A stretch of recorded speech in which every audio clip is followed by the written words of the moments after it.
If you've never listened to Plant Talk Radio, our weekly gardening program hosted by Fred Hauer, you really should take a listen to the whole show. You can go to our website at planttalkradio.com and listen, or subscribe to the show on iTunes. Here's today's question.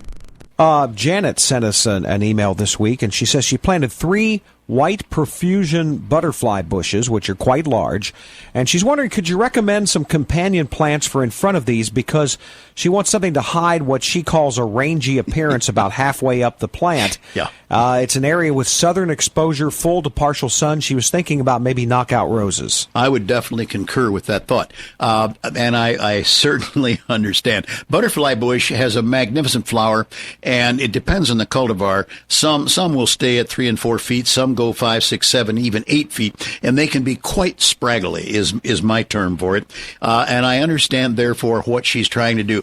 And the knockouts, which will get 2.5 or occasionally push the 3-foot level quite thoroughly, would give the kind of cover. The southern exposure, butterfly bush is...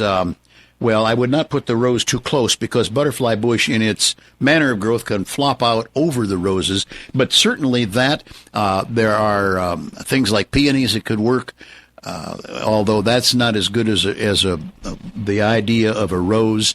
Matter of fact, the rose is a darn good idea in this case, because when the butterfly bush is not full flowering, and they are very spraggly upon occasion, that will definitely help. Now, the next thing that might help, she didn't ask, if the plants don't have to be full height, she might want to cut them back farther down in the spring, start them over from a lower point, and they will indeed tend to fill out and stay a little shorter, and that would be a late March, April project, and then be cautious, because in doing so, she's going to cut off some of what would be the new buds, and she'll have to wait maybe an extra 2 or so weeks for the plant to show live activity. But I've mentioned many times, butterfly bush can wait until late May to even break ground. So, yes, with the roses, and a little pruning might help, and both plants, I think, could be quite satisfactory.